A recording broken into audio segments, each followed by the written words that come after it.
it looks like we pretty much covered a lot of what we're going through so far. So let's kind of steer the wheel a little bit towards like the teaching side of it. So like what are some of your recommendations for, like what kind of setup should like a qualified, well-established guitar teacher have when working with his students?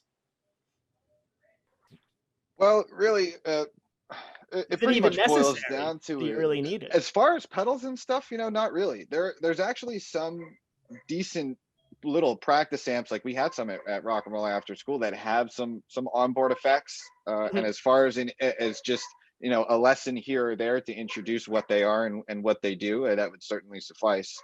I think it's mostly your preferences as a player. It's definitely worth introducing to your students.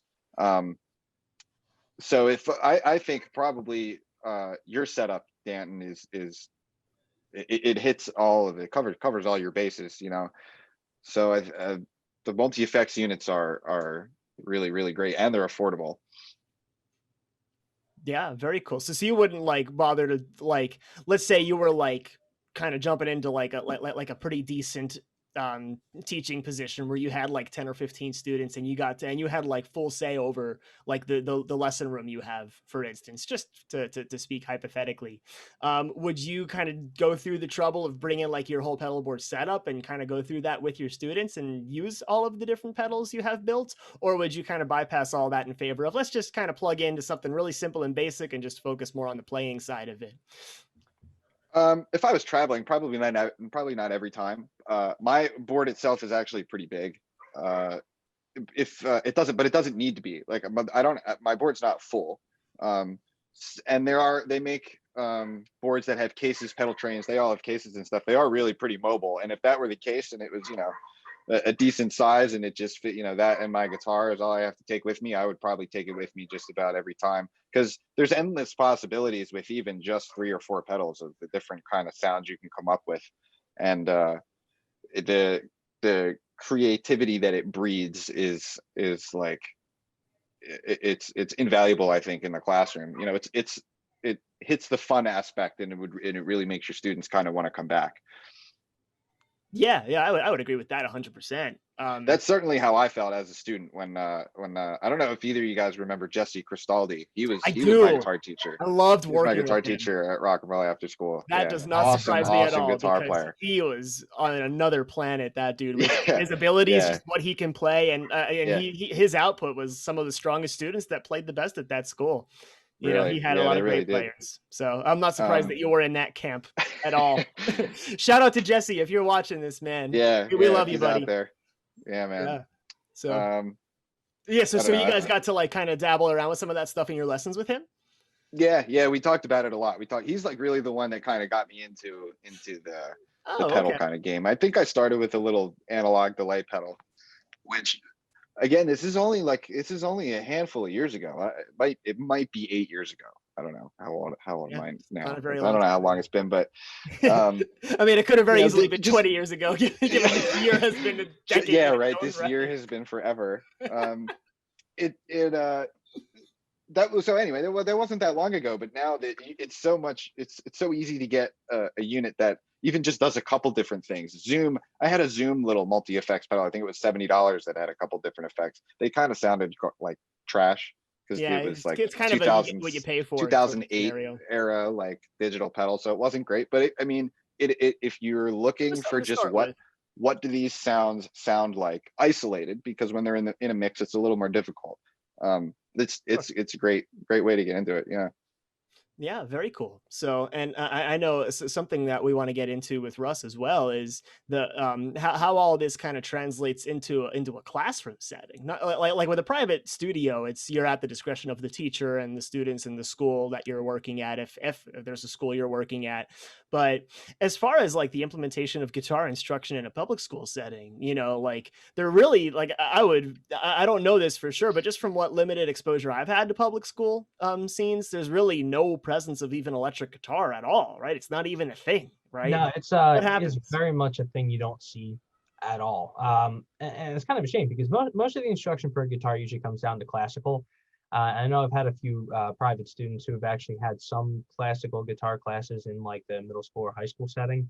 But the unfortunate part is that like and classical guitar very much has a lot to offer in terms of technical prowess, in terms of theoretical knowledge, like music theory knowledge, and actual technical skills you can learn from it.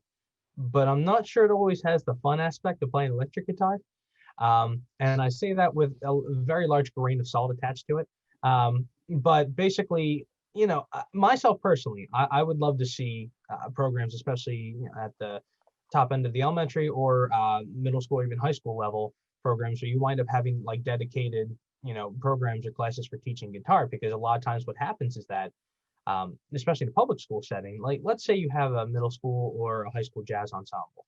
Most of them are always looking for a guitarist to play. But the problem is that the kind of stuff you would play in a jazz ensemble as a guitarist is completely different from the kind of stuff you'll learn in a rock setting. You may have some crossover in terms of chord knowledge and certain things that may cross over on occasion, but those kind of skills are not always easily translatable or necessarily something that can be easily moved from one to the other in just the span of one program's time, especially when not a whole lot of public school music teachers usually have experience with guitar, especially not those that are typically teaching instrumental programs. So to me, the shame of it is that, if you have a group that you're looking to have a guitarist for, and they're not learning how to do that in school, you're just hoping that somebody falls into your lap that knows how to play and can read chord tablature and can actually keep up with what's going on. So you're basically looking for like 3 cross sections to actually like cross over all at the same time, which is unfortunate. I guess my question really is what would be an interesting way, in both of your guys' opinion, to implement something like that? Like, if you were going to teach electrical guitar, in a school setting, what would you teach? How would you approach it? I guess is what I'm saying for any teachers who may be listening or who are thinking of implementing that into a program. I think it's kind of tough. Well, we were talking a little bit like before the show started about maybe trying to push for more popular music, not pop in the genre setting, but more, there's plenty of, well, yeah. I mean, there's plenty of like alternative music. I mean, even pop music that has little guitar parts or even just little riffs that people would, kids would be happy to learn, and it would actually be fun for them to play because they hear it on the radio. Even when I was first learning guitar, I first started learning by learning individual songs. My teacher, that was pretty much what we did every week. It was like, probably was like my neighbor down the street, and he would teach me some songs, but I got to pick them. It was I got to pick songs that I actually wanted to learn and styles of music that I actually liked. That's a little bit, you don't have that much freedom in a public school classroom setting, of course. It is a little bit different, but you can do something along those lines as long as you're definitely tweak the curriculum to accommodate for more popular material. Well, I think you make a good point there, because unfortunately what tends to happen is that you don't have a whole lot of chance to learn that kind of stuff. I think having something where you'd be learning like either some, maybe some pop stuff or maybe like stuff from the 70s or 80s. I imagine like having an entire class of like 25 7th graders learning how to play Smoke on the Water on guitar, all in the same room, which, I'm sure every other classroom around that. That sounds like heaven. I would love that. I mean, like, and I'm not saying that's a bad thing because it's Smoke on the Water. I'm saying that like every other classroom around you would be like, proverbial like banging a broomstick on the ceiling or the, the floor, because it's loud and you can hear it throughout half the building. I think the shame of it is that, especially when it comes time for public school programs with guitar, I don't think electric guitar has shaken the reputation that rock inevitably has when it comes time for that kind of music, even though we're like 30 years past the point of that even being a thing. Mm-hmm. Yeah, that's pretty true. I mean, there's an electric guitar in pretty much every genre of music these days, doing something because of pedals, because of all of this digital technology that we have. You can make it sound like any other instrument. Mm-hmm. So even if you only need to do that for half a second, synthesize it. Yeah. So they're everywhere. They really are everywhere. Yeah, it's a very prominent instrument in today's the whole vein of popular music. and it's interesting to me thinking about like it's of course like, oh yeah, we should totally have like we should offer like we should maybe like create like a new program that's available in public schools that could eventually branch out of, let's do like a thing that specializes in electric guitar. It's a talk that I have with any prospective newcoming students of mine privately all the time, because it's always, you know, the inevitable question comes from the parent of, well, what kind of guitar should we buy our child for the lessons? And much to a lot of their surprise, I always steer them in the direction of electric, which a lot of traditional guitar teachers will swear by doing acoustic first, like learn with the basic instrument. That's what you hear is what you get, and that's it. And you don't need any extra cables and peripherals and things to plug it into and all the extra bells and whistles. But for me, it can kind of like something that Nick said, like all of those bells and whistles creates a little bit of that cool factor that makes learning the instrument more interesting to start, and it makes it more engaging and fun for the students, especially if it can then more directly give them a proper application to learning a particular piece of music or style of music that they enjoy. And I think a lot more commonplace that's with electrics, and they're just stylistically a lot more diverse than what acoustics can do. Not that acoustic guitars aren't diverse, they can do a lot, they're great, and it's the same instrument, but it's not really, you know. So Same of course, instrument, different sound. Different yeah, sound. yeah. So of course, like putting that into like school sounds great, but then factoring in, oh well, if you know, if a public school district is going to budget for I mean, you could get some really great low budget starter kits for electric guitar, and I have a bunch of recommendations I give my families. Sometimes for under $200, you could get a guitar, an amp, a cable, a tuner, like everything you need to get started. And you know, a lot of big chain music stores around the area and across the country offer fantastic really good low budget models that are worth playing. You know, like even a professional can get like a Squire Telecaster for like $250, and it's a solid guitar, and it's really great sounding, and you can do a lot with it. So while those classic vibes, those classic vibes are great. Yeah, they really are. But then for as far as a public school setting is, then you have to also factor in soundproofing for the music room, or maybe a way that it all plugs into some kind of master motherboard sort of thing. Well, there are things like, I was going to say that too. There are systems like that are usable, right? Yeah, they actually, I know some of the schools I've taught in actually have like a music lab that's set up where basically they're all set up with a keyboard and like an iMac typically, but it's all set up. It's like all headphones and stuff like that. Yeah, it's all headphones, and there's actually a controller where it goes straight to a control board where you as a teacher can actually like hear what they're working on and can play something that, you know, they can hear through the headphones, which is a great way to do that. I would certainly hope that there'd be something available like that for guitar. And I think that'd probably be the best way to do it. Otherwise, you'd have the whole entire building, like, you know, ready to knock down your door to tell you to turn it down. Yeah, exactly. But I think you're right about one thing is that you really can get a decent electric guitar and the equipment you need for under a decent budget.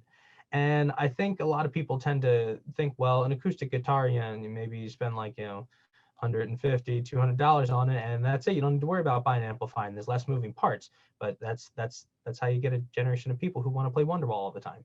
I'm kidding. I am kidding.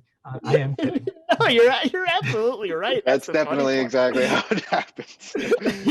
And Boulevard to Broken Dreams. You can't forget that one. That's in there too. That's in there too. That was the first song I learned how to play. But no, I mean, what I'm really getting at there is that like you can do that. An electric guitar does have that cool factor that acoustic doesn't. And I think there's a lot of value to be gained there. And if it's any plus, that's at least I've seen starting to turn in that direction. I've seen some schools, especially at the elementary level, start to turn away from teaching recorder and start teaching ukulele, which obviously, as we all know, is kind of a springboard into guitar. Oh, it's a great springboard into guitar. Which is definitely a plus from the way I've seen it. And I think, you know, as we're moving forward in time, that we're starting to eschew that stereotype that goes with like rock music and playing guitar, because there's still that stereotype there that most you know, school programs tend to kind of steer clear of it just because of the history that rock music has with it. It has a bit of a storied history that, you know, some of it is very, very entertaining, and some of it is not quite so appropriate. So, you know, and I understand that, but I think in general, to have guitar playing kind of fall through the cracks, especially when you have programs where you would like to have a guitar player, I think a lot of it comes down to you're kind of doing a major disservice to a large number of people, because you could probably pull a whole bunch of you know, students who consider themselves musicians and have a bunch of guitarists who basically have no program to be a part of.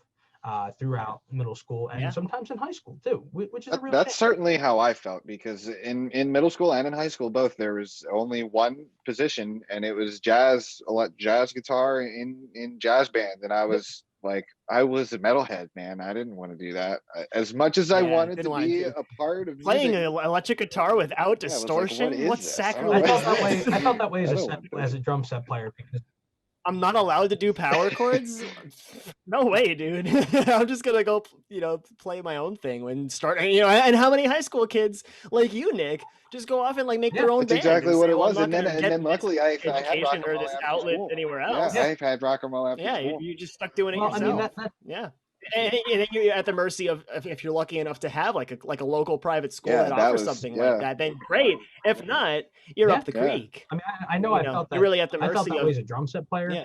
throughout middle school and high school because there were only two things. You were either going to be a jazz band or maybe you were in pit band for the musical, of which for somebody who spent all his teenage years, or at least early teenage years, playing Rush when he came home from school, that didn't really offer any kind of major output as a drum set player. And it basically was a square peg in a round hole type of situation where I had to learn how to play, jazz, jazz drumming on the set without really knowing how to do so. So it was kind of learning by osmosis on the job. And it's unfortunate because I feel like guitarists kind of get put into the same situation, and bass players to some extent, at least those who are electric bass players. Upright's a different story, obviously. But it's kind of a shame to me because all these years later, we're still approaching instrumental programs like it's like 1970 something, and rock music is something that's still like at the forefront of pop music that's to be avoided in the schools. And it's still being demonized in a public. That's probably a good word to education. put there, demonized. And like I said, there are some colorful parts of rock history that obviously we won't get into.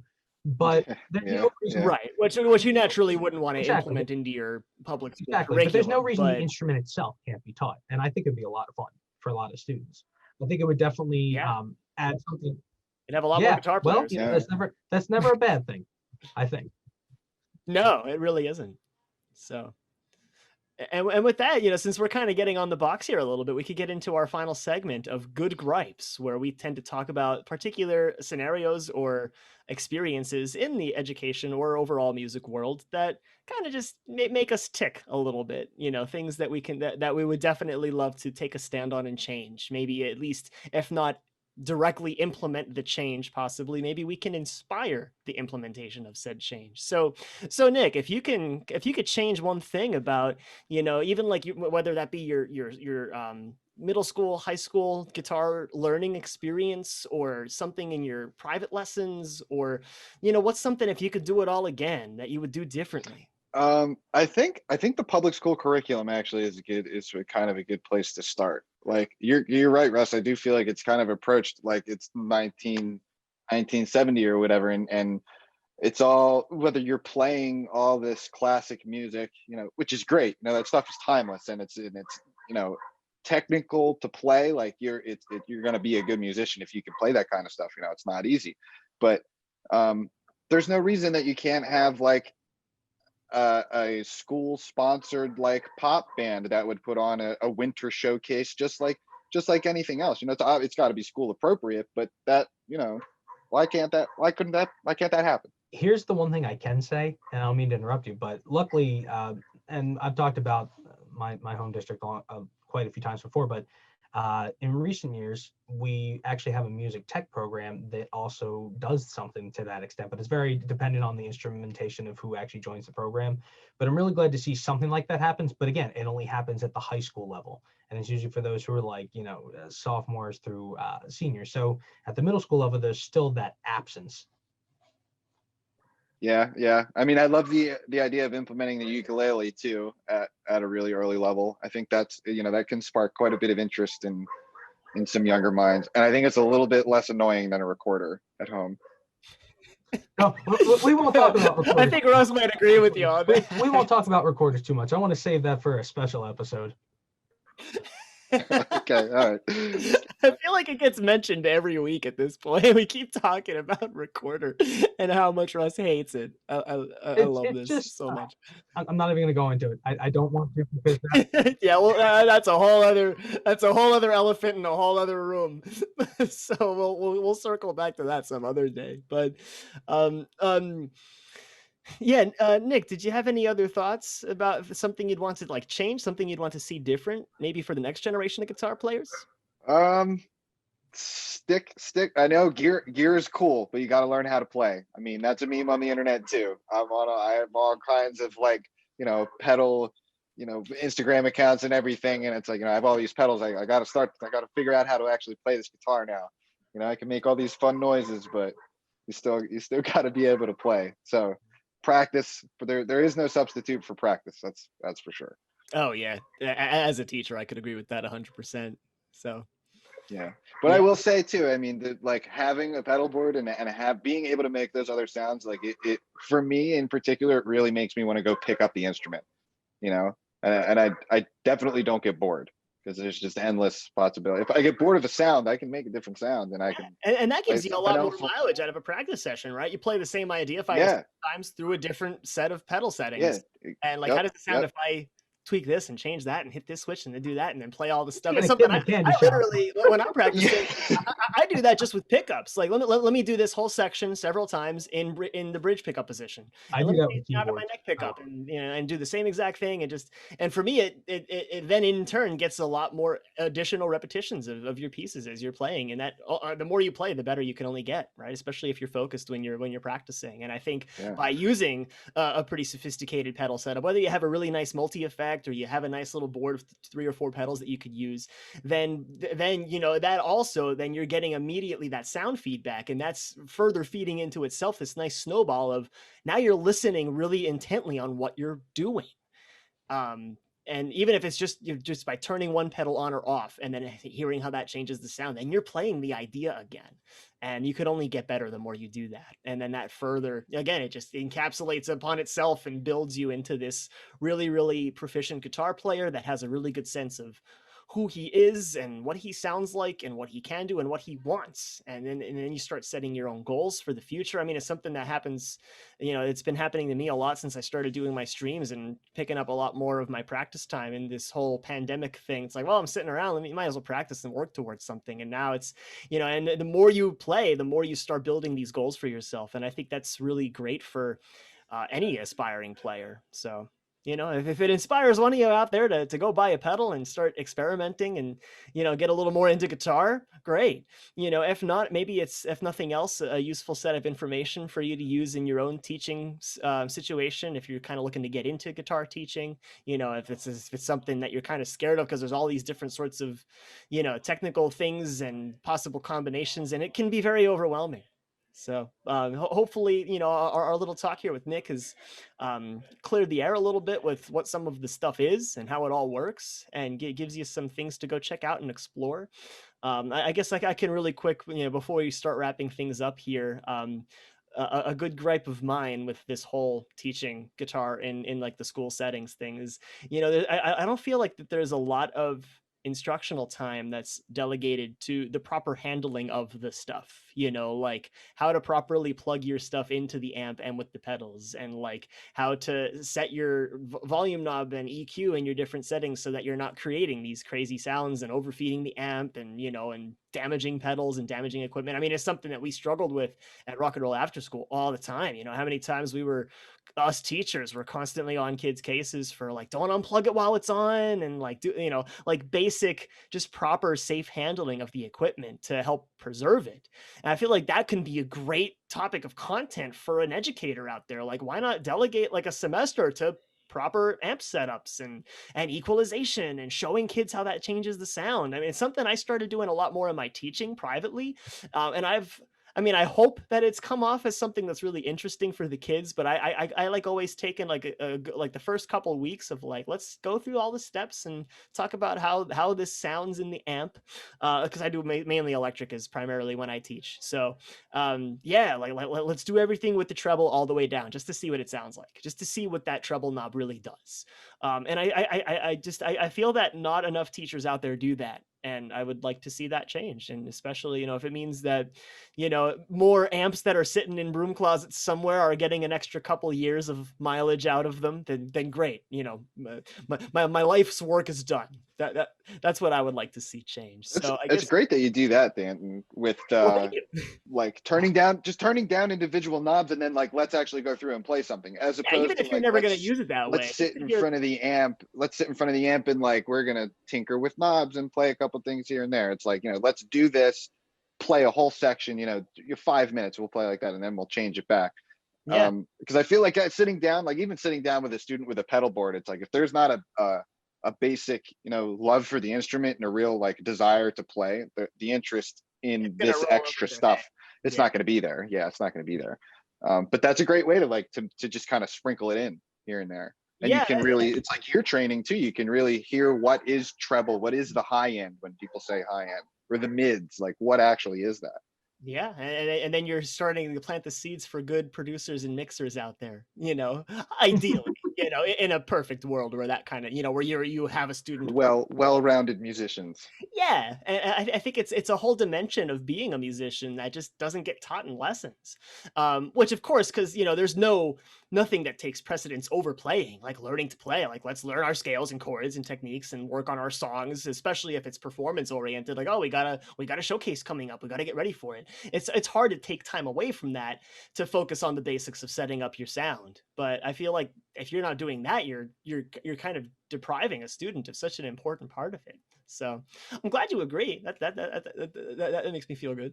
So, so Nick, I guess our final little bit here before we wrap things up and go. Maybe you could tell us a little bit more about what you've been up to. What do you got going on in your life right now? And is there anything you want to plug for yourself that you want us to put in on the page for you? Oh, well, so I don't have any real content out yet. Like I said, I'm trying to buy, or I mentioned before the show, I'm trying to buy myself a baritone guitar so that I'm trying to get into the low tuning so I can record some of these ideas that I've got going on. Very cool. So I don't have any real content out, but my Instagram's at nrossi417, so you can plug that in there. Yeah.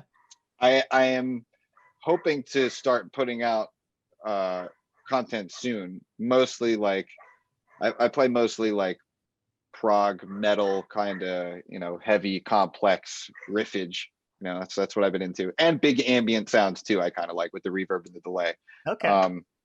It's all solo stuff really, so I'm trying to do everything. It's been a real long road, but yeah, it's fun to do hopefully that. Really ambitious. now that I have a full-time job and I can actually afford a little bit of gear, and I have a little bit more time to sit down and actually play Not and juggling record. school anymore, so that's nice. Yeah, right. So hopefully I can actually I can get some stuff out for some people. Yeah, so those of you watching, check him out on Instagram. Check out what Nick's been up to. I'm sure as you're writing and creating more things and just making little clips of yourself playing, and it'll all be up there for people to check out and enjoy. You get a good taste of Nick's taste in music and what he likes to write and what he likes to play, and you get to hear a perfect example of all these pedals that we've been talking about put into action. Because he's going to be using all the stuff that he talked about in today's episode. So yeah, you know what? Maybe I could put something together like that, just a little, because I don't have my gear here out in front of me, and I'll just post it up on my Instagram. I'll take a little picture, a video, or a series of pictures, and I'll just get it all up there just for people to see. I mean, yeah, sure, a lot of my followers probably don't care about it much right now, but I do. Will. So it can go on my account. And we do. If that's something you end up making, send it our way, and we'll post it on the Teacher Talk page as another resource all right, sure. for our fellow teachers. Sure. Because there's a whole bunch of guitar teachers that are on our network now that are tuning in and checking this stuff out, and I think what you have to offer could be really helpful for them. So that would be great. So make a cool little demo video, and talk about the gear you're using and how it affects your sounds and your tones, and send it our way, and we'll share it, and we'll do some promotion for you, buddy. Okay. Awesome. Yeah, that sounds great. Nick, thank you so much for being our special guest for tonight's episode on Guitar Pedals. I'm sure it's one of many that we'll come back to as far as gear talk kind of things go. I mean, what musician doesn't love talking about gear? So, I feel like we covered a really good bit of ground, and those of you that are listening and enjoying our show so far, thank you so much for your continued support and for tuning in and your engagement on our page, and and for the eventual comments and likes and things that we'll eventually start getting on our YouTube page. So stay tuned for more teacher talk in the next coming weeks.